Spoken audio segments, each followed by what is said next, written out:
Angel here. So excited about this video because I'm going to give you guys some really simple tips to create content for your blog, for your videos, for your newsletters, for any form that you are using to communicate with your audience. I'm going to help you, give you some tips and ideas on how to create content for them. So number one is, to me, is to ask God. Number one, ask God, what is it that you want me to share with the people that you have created me to serve? I am a huge believer that you go back to the gift giver.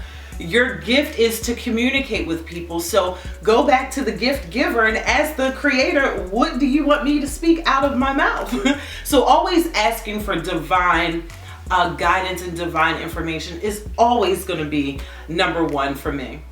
And number two is to ask your audience. Like, that is the easiest way to create content. And if you don't have an audience yet, I don't care if it's one person that watches your video and comments, ask that one person, what is it that they would like to see, or what questions do they have? Asking your audience is always a great place to get useful content that your audience will like and don't mind watching or reading, or however you choose to go about your message. But I am stressing, use video.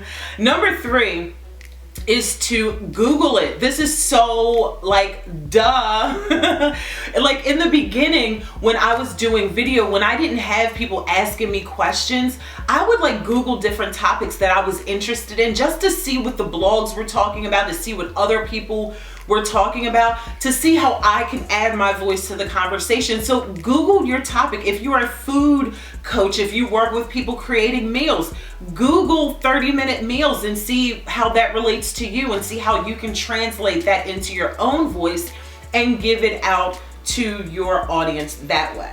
Number three is so freaking like a no-brainer. It's so simple. And I learned this. I wish I remembered who taught me this, and I can't, because I love to give credit where it's due, but I don't remember the class that I was taking when the guy suggested that we do this. Whenever you're thinking about coming up with topics, he said go to Amazon and look through the table of contents on books that pertain to your particular topic. So like using the food coach, for instance, if you cook food, go to and see what Rachel Ray has taught, in her table of contents, and see what you can talk about or what you can write about, making it your own voice. Again, it's not that you want to Google these things or these people, this content, and go to Amazon and read through people's table of contents. Not that you want to steal from them, but you just want to get some ideas on how you can take that same how-to information and turn it into your own.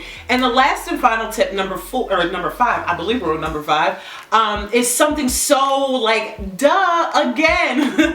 I just actually learned this sometime like at the beginning of last year from the awesome CC, the six-figure chick on Instagram. Love her to freaking pieces. She talked about in one of the classes that I took from her was to, at the end of your week when you're creating your content, to go through your social media pages like your Instagram, your Facebook, and see what posts got the most engagement, or got them, people ask you the most questions on that post, or people asking you to clarify. That would be a great blog topic or video topic or Periscope, or however you choose to utilize or to give out or to send out your message. And again, I'm going to stick with number one, go to videos to do that. But those are my 5 tips that I have for you guys, and I hope they were useful to you, and I hope you actually use them and start pushing out some amazing content that God has designed specifically for you to create, for us, for me, for the rest of the world to enjoy. I can't wait to see your content. I'll see you guys in the next video. Love you guys from the bottom to the top.